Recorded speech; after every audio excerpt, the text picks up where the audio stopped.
प्यारे बच्चों को नमस्कार। आपका आज का हिंदी कार्यपत्रक नंबर 22 और तिथि है 10 दिसंबर सन 2020। कक्षा 8 के लिए हिंदी कार्यपत्रक और आपका ये पाठ चल रहा है जहाँ पहिया है, इससे संबंधित ये दूसरा कार्यपत्रक है। इसमें भी आपको पाठ का एक गद्यांश दिया हुआ है और कुछ कठिन शब्द दिए गए हैं जिनका अर्थ है कठिन नहीं, नए शब्द, ठीक है। और फिर प्रश्न उत्तर दिए गए हैं, तो हम पाठ को पढ़ लेते हैं। साइकिल चलाने के बहुत निश्चित आर्थिक निहितार्थ थे। निहितार्थ यानी लाभ, निहित, ठीक है, ऐसे फायदे थे, आर्थिक फायदे थे।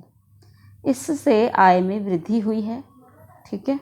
यहाँ की कुछ महिलाएं अगल बगल के गांवों में कृषि संबंधी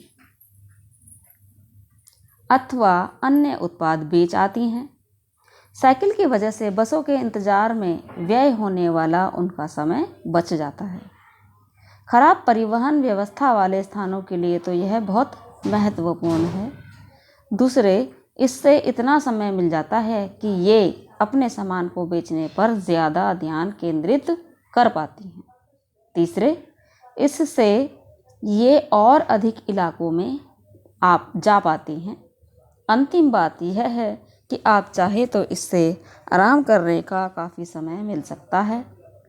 जिन छोटे उत्पादकों को बसों का इंतज़ार करना पड़ता था, उत्पादक यानी किसी चीज़ को बनाने वाले, उत्पाद बनाने वाले, बस स्टॉप तक पहुंचने के लिए भी पिता, भाई, पति या बेटों पर निर्भर रहना पड़ता था। वे अपना सामान बेचने के लिए कुछ गिने चुने गांव तक ही जा पाती थीं। कुछ को पैदल ही चलना पड़ता था। जिसके पास साइकिल नहीं है वे अब भी पैदल ही जाती हैं। फिर उन्हें बच्चों की देखभाल के लिए या पीने का पानी लाने के लिए जैसे घरेलू कामों के लिए भी जल्दी ही भागकर घर पहुंचना पड़ता था। अब जिनके पास साइकिलें हैं वे सारा सामान बिना किसी दिक्कत के कर लेती हैं। इसका अर्थ यह हुआ कि अब आप किसी सुनसान रास्ते पर भी देख सकते हैं कि कोई युवा माँ साइकिल पर आगे अपने बच्चे को बिठाए पीछे कैरियर पर सामान लादे चली जा रही है। वह अपने साथ पानी से भरे 2 या 3 बर्तन लिए अपने घर या काम पर जाती देखी जा सकती है। अन्य पहलुओं से ज़्यादा आर्थिक पहलू पर बल देना गलत होगा। साइकिल प्रशिक्षण से महिलाओं के अंदर आत्मसम्मान की भावना पैदा हुई है। यह बहुत महत्वपूर्ण है। फातिमा का कहना है कि बेशक यह मामला केवल आर्थिक नहीं है। फातिमा ने यह बात इस तरह कही जिसे मुझे लगा कि मैं कितनी मूर्खतापूर्ण ढंग से सोच रहा था। उसने आगे कहा, साइकिल चलाने से मेरी कौन सी कमाई होती है? मैं तो पैसे ही गंवाती हूँ। मेरे पास इतने पैसे नहीं हैं कि मैं साइकिल खरीद सकूँ, लेकिन हर शाम मैं किराए पर साइकिल लेती हूँ ताकि मैं आज़ादी और खुशहाली का अनुभव कर सकूँ। पुडुकोट्टई पहुँचने से पहले मैंने इस विनम्र सवारी के बारे में कभी इस तरह सोचा ही नहीं था। मैंने कभी साइकिल को आज़ादी का प्रतीक नहीं समझा था। एक महिला ने बताया, लोगों के लिए यह समझना बड़ा कठिन है कि ग्रामीण महिलाओं के लिए यह कितनी बड़ी चीज़ है। उनके लिए तो यह हवाई जहाज़ उड़ाने जैसी बड़ी उपलब्धि है।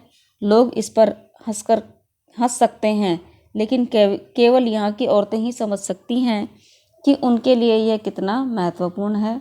जो पुरुष इसका विरोध करते हैं वे जाएं और टहलें, क्योंकि जब साइकिल चलाने की बात आती है तो वे महिलाओं की बराबरी कर ही नहीं सकते। इसमें कुछ आपको कठिन शब्द दिए हुए हैं। व्यय का मतलब होता है खर्च, निर्भर, किसी पर आश्रित होना, दिक्कत, परेशानी, आर्थिक पहलू यानी आर्थिक, पैसे से, धन से संबंधित, पक्ष, आर्थिक यानी धन से संबंधित, और पक्ष, प्रतीक, चिन्ह, प्रतीक यानी निशानी, चिन्ह, किसी की पहचान वाला चिन्ह, ठीक है।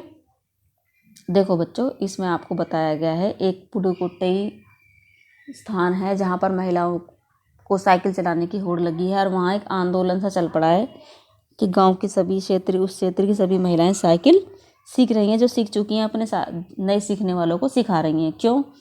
क्योंकि इसमें बताया गया बच्चों, साइकिल चलाने के बहुत सारे लाभ हैं। एक तो वो अपना जीवन आज़ादी से जी पाती हैं। आज़ादी का मतलब हमें कुछ समय अपने लिए मिल जाना, अपने लिए भी सोचना, समाज के लिए भी सोचना, ठीक है। तो वो कर पाती हैं, क्योंकि साइकिल जब काम उन्हें कहीं बाहर जाना है, बस का इंतज़ार करेंगी, फिर बस में बैठेंगी, उसमें टिकट भी देंगी, है ना। फिर कुछ ऐसा नहीं है कि बस बिल्कुल वहीं पर ही छोड़ेगी जहाँ पर जाना है, कुछ पैदल भी चलना पड़ता है, और घर बस स्टॉप तक भी पैदल चलना पड़ता है। लेकिन अगर वो साइकिल से जाएगी तो जितना वो इंतज़ार करेगी बस का, वो उतने में वहाँ अपना काम की जगह भी पहुँच जाएगी और टिकट के पैसे भी बचेंगे। और दूसरी चीज़ ये है कि औरतों की निर्भरता परिवार पर है वो कम हुई है, क्योंकि बस स्टॉप तक जाने तक या अपना साथ बाहर कहीं जाने में हमेशा उन्हें किसी अपने घर के पुरुष सदस्य की हेल्प लेनी पड़ती थी, वो अब उन्हें नहीं लेनी पड़ेगी। और घर वहाँ जो दक्षिण भारत है, यहाँ पर पीने के पानी की बहुत बड़ी समस्या है। तो यहाँ सबसे बड़ा काम जो होता है पूरे घर के लिए पीने का पानी उपलब्ध कराना होता है, वो महिलाओं के जिम्मे ही होता है ये काम। और उसके अलावा भी दैनिक कार्य होते हैं, और उसके अलावा उन्हें कमाना भी पड़ता है, बच्चों की भी देखभाल करनी पड़ती है। इन सब कामों को यदि वो साइकिल से करेंगी, साइकिल सीख ली उन लोगों ने, तो वो बहुत अच्छे से कर पाएंगी बच्चों। और वहाँ के साइकिल इतनी बढ़िया सवारी है कि रास्ता कैसा भी हो, कच्चा हो, पक्का हो, पतली सड़क हो, चौड़ी सड़क हो, जंगल का रास्ता हो, पहाड़ी क्षेत्र हो, रेगिस्तान हो, सब जगह साइकिल आराम से चलती है, ठीक है। इसमें पेट्रोल डीजल का खर्चा नहीं है, इसे गरीब आदमी भी चला सकता है। इसके रख रखाव ये इतनी टिकाऊ होती है कि इसे ज़्यादा रख रखाव की आवश्यकता नहीं होती है। लेकिन अगर रख रखाव की ज़रूरत पड़ी भी, इसकी मेंटेनेंस भी करनी पड़ी, इसकी मरम्मत भी करनी पड़ी, तो वो बहुत सस्ती होती है और बहुत समय बचता है, पैसा बचता है, और हम बहुत सारे काम कर पाते हैं और अपने जीवन को थोड़ा आसानी से जी पाते हैं। इसमें ये बताया गया है। तो आओ हम इसके प्रश्नोत्तर देख लेते हैं।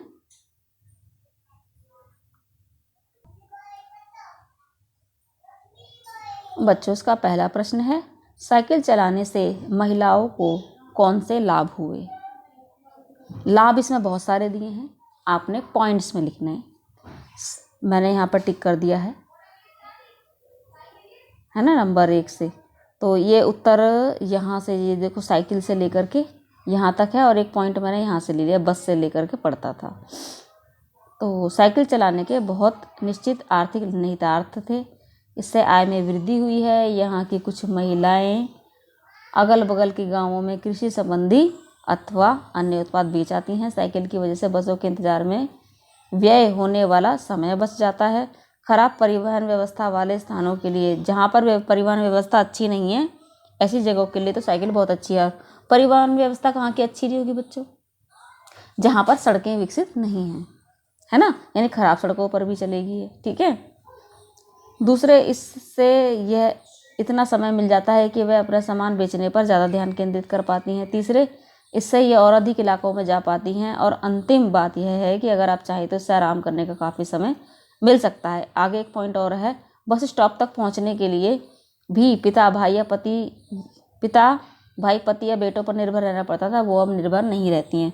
तो हम पॉइंट्स में लिखेंगे बच्चों, उत्तर यहाँ से ले आए। साइकिल चलाने से महिलाओं को निम्नलिखित लाभ हुए। नंबर 1, साइकिल चलाने से महिलाओं की आय में वृद्धि हुई। नंबर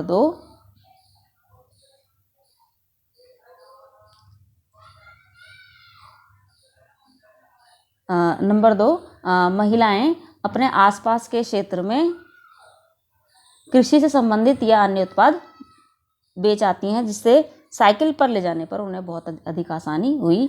नंबर 3, बसों उनका समय बचा, ठीक है, उनका बसों के इंतज़ार करने में जो समय खर्च होता है वह समय बचा। नंबर 4, साइकिल ऐसी जगहों पर भी चलती है जहाँ पर परिवहन व्यवस्था बहुत अच्छी नहीं है, वहाँ पर भी महिलाओं का आना जाना आसान हो गया, ठीक है। और अगला नंबर लिख लेना। इससे अगला पॉइंट ये है कि इससे साइकिल चलाने से महिलाएं अपने सामान बेचने के काम पर ज़्यादा ध्यान दे पाती हैं। अगला पॉइंट, वे अपने बच्चों और घर के दैनिक कार्यों पर बहुत अच्छे से ध्यान दे पाती हैं, समय मिल जाता है उन्हें। और अगला पॉइंट है कि उससे आराम करने की भी काफ़ी आराम करने का समय मिल जाता है। और उससे आखिर का पॉइंट है कि महिलाओं को साइकिल सीखने के बाद अपने घर के पुरुष सदस्यों पर निर्भर नहीं रहना पड़ा। ठीक है, वो आत्मनिर्भर हो गई। ये पॉइंट्स बनाकर आप लिखोगे। साइकिल को विनम्र सवारी क्यों कहा गया है? तो इसके लिए मैंने कुछ पॉइंट बनाए, हालांकि वैसे आपको पता है साइकिल को विनम्र सवारी इसलिए कहा है। विनम्र कौन होते हैं? जिनमें क्रोध नहीं होता, जिनमें कुछ, वो लोग जो बहुत सीधे सरल होते हैं, जो आसानी से हमारी बातों को मान जाते हैं, वो लोग विनम्र होते हैं। तो साइकिल एक ऐसी सवारी है जो अमीर गरीब दोनों तरह के लोगों के लिए आरामदायक है। कैसे? देखो, साइकिल को विनम्र सवारी निम्नलिखित कारणों से कहा जा सकता है। नंबर 1, साइकिल सस्ती व टिकाऊ होती है। सस्ती होती है अन्य वाहनों के मुताबिक, उनकी तुलना में सस्ती होती है। और टिकाऊ यानी बहुत समय तक चलती है, बहुत अधिक मरम्मत की ज़रूरत नहीं होती। नंबर 2, पेट्रोल आदि का खर्चा नहीं होता। ठीक है, पेट्रोल आदि का खर्चा इसमें नहीं होता। पेट्रोल डीजल गैस का कोई खर्चा नहीं है, और खर्चा नहीं है तो हमें टेंशन भी नहीं है कि पेट्रोल भरवाना है। ठीक। नंबर 3, प्रदूषण नहीं फैलाती। ठीक है, आप इसे कहीं भी कितना भी चला सकते हैं, ये कभी भी प्रदूषण नहीं फैलाएगी। नंबर 4, साइकिल चालन से स्वास्थ्य ठीक रहता है। साइकिल चलाने से साइकिल चलाने वाले का स्वास्थ्य अच्छा रहता है, औरों का भी अच्छा रहता है, क्योंकि प्रदूषण नहीं फैलाती हैं। नंबर 5, ट्रैफिक जाम में न फंसकर छोटी व पतली सड़कों पर भी आराम से चलती है। ठीक है, और हाँ, आखिर का पॉइंट मैंने इसमें लिखा नहीं है। साइकिल इतनी हल्की सवारी है कि मान लो सड़क बहुत ही ज़्यादा ख़राब है तो आप इसको कंधे पर लेकर भी चल सकते हैं। ठीक है, इसलिए इन बिंदुओं पर हम कह सकते हैं कि साइकिल विनम्र सवारी है। नंबर 3, आपके विचार से लेखक ने इस पाठ का नाम जहाँ पहिया है क्यों रखा होगा? तो ये मैं आपको अपने विचार बता देती हूँ, हालांकि ये प्रश्न आपके लिए है, इसका उत्तर आप अपने विचार अपने मन से रखिएगा। मैं अपना विचार आपको उदाहरण के लिए बता देती हूँ कि मेरे विचार से लेखक ने इस पाठ का नाम जहाँ पहिया है इस 2 कारणों से रखा था, क्योंकि इस पूरे पाठ में एक साइकिल आंदोलन की कहानी है, जिससे उस साइकिल आंदोलन से वहाँ की महिलाओं के जीवन पर जो भी फर्क पड़ा उसको बताया गया है। और साइकिल क्योंकि पहियों पर चलती है इसलिए इसका नाम पहिया रखा गया। नंबर 2, दूसरा कारण यह है कि पहिया हमेशा से प्रगति का ही प्रतीक है। आदि मानव ने जब पहिए की खोज की तो उसके जीवन में बहुत अधिक बदलाव आए। इसी तरह से पुडुकोट्टई की महिलाओं ने भी जब इस पहिए को अपनाया तो उनके जीवन में प्रगति आई। यानी जहाँ जहाँ पर भी हम इस पहिए को अपनाएंगे हमारा जीवन निश्चित रूप से आगे बढ़ेगा। इसलिए ये लेखक ने इस पाठ का नाम भी जहाँ पहिया है रखा। प्रश्न 4, गतिविधि। जिस प्रकार से साइकिल को सीखने से ग्रामीण महिलाओं को काफ़ी लाभ हुए, उसी प्रकार से किसी ऐसे अन्य कौशल के बारे में लिखिए जिसको सीखने से ग्रामीण महिलाओं को काफ़ी लाभ हो सकता है एवं कैसे। बच्चों, ये भी आपके लिए गतिविधि है। ठीक है, सबके अपने अपने विचार हैं। बहुत सारी चीज़ें ऐसी हैं जिससे ग्रामीण महिलाओं को लाभ हो सकता है। ठीक है, जैसे कि अब ये बेटा क्षेत्र पर आधारित है। जैसे किसी भी क्षेत्र में कोई चीज़ आसानी से उपलब्ध है। ठीक है, जैसे मैं आपको बताती हूँ, जैसे भागलपुर एक जगह है भारत की। ठीक है, वहाँ पर रेशम का काम बहुत अधिक होता है। तो रेशम के कपड़े बनते हैं भागलपुर में। तो जो रेशम का जो काम है वहीं पे होता है। तो वहाँ की जो ग्रामीण महिलाएं हैं रेशम से के मशीनों का प्रशिक्षण लेकर के कपड़े बुन सकती हैं, और उन्हें किसी बिचौलिए को ना दे करके अपनी कोई ऑनलाइन एक संस्था बना करके एक ऑनलाइन वेबसाइट बनाएं और उस पर सीधे ग्राहक को बेचें। तो इससे बिचौलिए का जो प्रॉफिट होता है वो भी महिलाओं को ही मिलेगा, और वो धीरे धीरे सुधार हो सकता है उसमें। अब आप अपने क्षेत्र में देखिए आपके यहाँ क्या ज़्यादा चीज़ है, उस चीज़ से कुछ बना सकते हो। आप लोग छोटे छोटे उद्योग शुरू कर सकते हो मिल करके।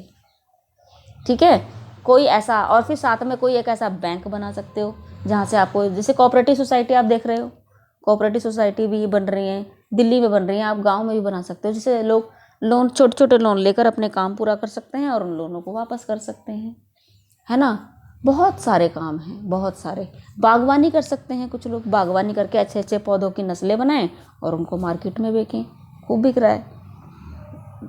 ऑनलाइन अचार बना सकते हैं, पापड़ बना सकते हैं, बहुत सारे काम हम कर सकते हैं। अब आप अपने मर्जी से कोई भी काम, बिल्कुल विस्तार से लिखना है कि आप कैसे कोई काम प्लान करेंगे जिससे वहाँ की औरतों को लाभ होगा। ठीक है, उम्मीद करती हूँ ये कार्यपत्रक आपको समझ में आ गया होगा। आपका बहुत बहुत धन्यवाद।